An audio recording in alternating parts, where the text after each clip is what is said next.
Hi, it's KCCK's Culture Crawl. I'm Dennis Green, and my guests are from the Family Folk Machine, Iowa City's intergenerational choir with full of music and original songs and a concert coming up. Alma Drake is here. Alma, welcome. Thank you. And Jean Littlejohn.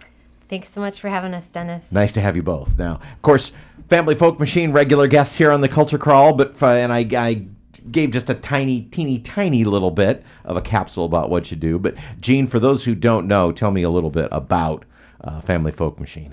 We are an intergenerational choir based in Iowa City, but we've got people from around the area, and from babies all the way up through the age spectrum, whole families, people come by themselves, and we've got programming that's specialized for the kids, but then the kids and the adults also sing together much of the time. It's a non-auditioned choir, so you can just show up and join us, and everybody is welcome.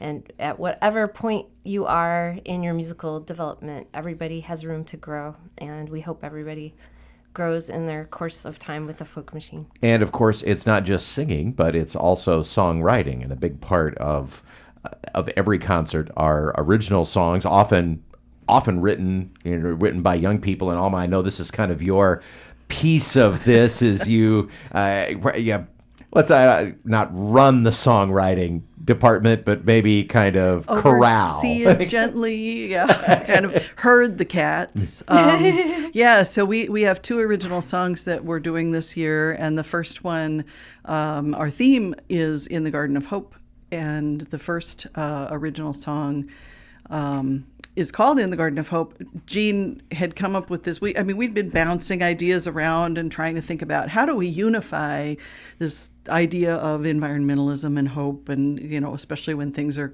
kind of awful in so many ways right now. But she said something about In a Garden of Hope, and we really liked that. And then she went out to the internet and tried to research and find a song called In a Garden of Hope, and could not find a thing. And there wasn't Literally one. No songs. So we're going to have to write one. So I said, well, you have songwriters around you. And so I actually worked with Janet Lesner, who is the wife of Craig Kessler, who does a show here every week.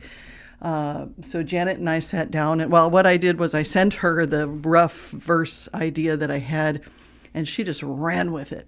And my impulse originally had been to have something stately and majestic and sort of, with a lot of gravitas. And that's not what the song wanted to be at all. It's kind of more like Motownish Groove-itas, honestly.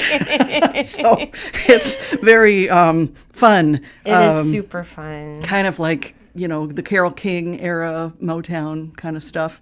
So we had a lot of fun writing that, and Janet just ran with what I sent her and made it wonderful. And it's so much fun to sing. And so that's the first song that we've got.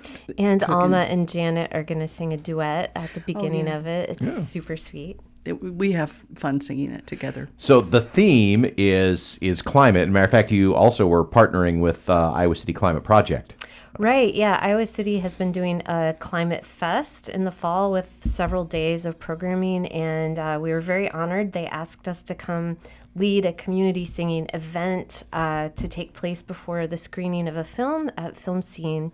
And so we put together some of our songs we were working on, and enabled some audience sing-alongs with that, and that kind of formed the kernel of what will be our fall concert as well, which should also involve a lot of audience singing along and a general theme of just like trying to come together and inspire hopefulness even when some of the challenges we face can seem daunting. The concert will be November 10th, yes? November and you 10th. Almost always do Sunday afternoons at the Englert. Yeah, Sunday afternoons has been our recent practice, 3 p.m. at the Englert.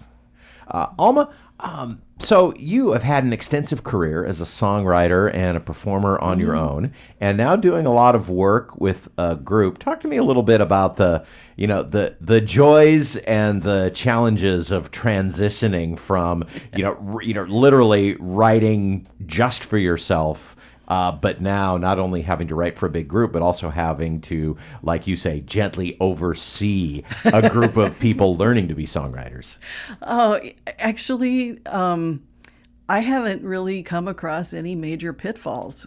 And the thing about the family folk machine that is the most magical is that it's all about coming together for the love of music and for the love of expression and the love of singing.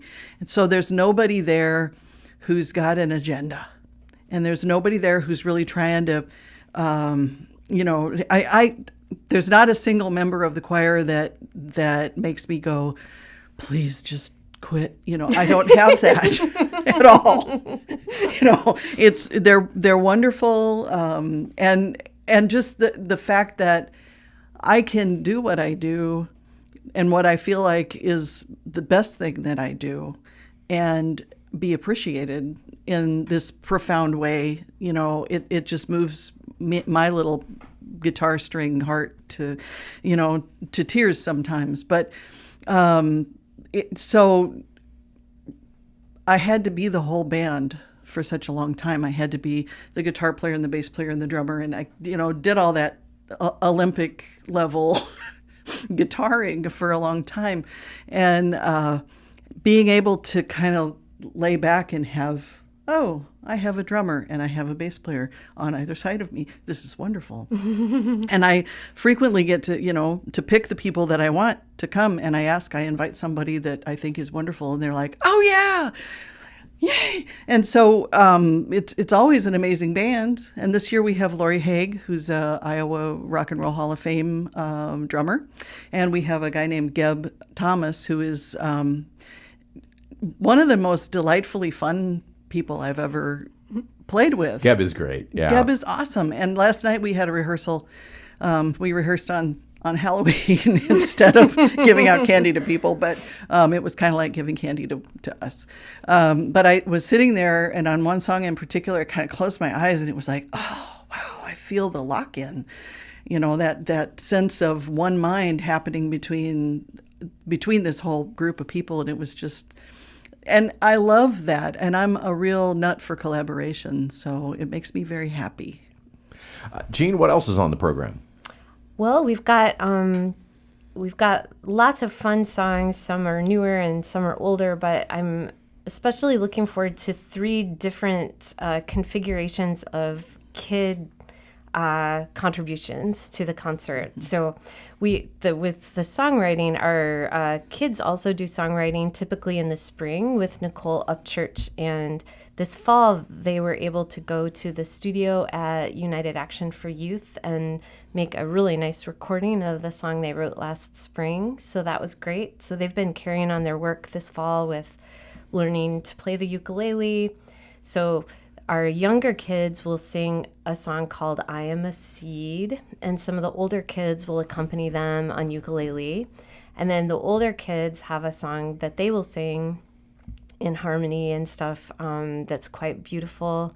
And then we're also having a guest artist feature on this concert of the Lena Kids Choir, and they're going to come sing a song that they wrote that's called Mother Earth is the Very Best Place to Play. So we're happy to be including them on our concert as well. Oh, that's nice that you're able to bring in some other groups as well to participate. Yeah. It'll be exciting. Yeah, kind of linked a little bit. Yeah. So the concert is Sunday, November 10th. Yep. 3 p.m. at the Englert Theater. And what's the admission price? It is free. It's free. It's free. We accept donations. And there will be a fun drawing if you want to try to win a gift certificate to the Greenhouse, a popular hangout in Iowa City. And then if somebody's interested in getting involved, yes. You said you accept all comers, non-auditioned. I wouldn't recommend trying to jump in for this week's concert. It might be a little late for that. Correct. But if somebody what's the rest of the year look like if somebody might be wanting to get involved? Great question. So we are usually off in December, but we'll start up right away in January, right around the time school starts. And we meet night at the Senior Center in downtown Iowa City, right close to the Englert there. And you can check our website, familyfolkmachine.org, for more startup information with the exact date and time. But that'll be early to mid-January. Social media presence too? Yep, Facebook for sure. Yeah. All right. Well, it's the Family Folk Machine, their fall concert coming up November 10th, Sunday afternoon, 3 p.m. at the Englert Theater. And again, for more information, you can visit them on Facebook or go to familyfolkmachine.org for details on this and also other activities coming up. Well, have fun with it. Sounds like it's just going to be a blast. It is. Yeah. And thanks for being with me today. Thanks so much, Dennis. We appreciate it. You can hear the Culture Crawl live on the radio most weekdays at 10:30, on demand at kcck.org/culture, or subscribe using your favorite podcast player. Watch our videos on the KCCK Facebook and YouTube channels. Our producer is Lydia Kilgore. The Culture Crawl theme is composed by Vivian Shanley. I'm Dennis Green, and I'll talk to you later.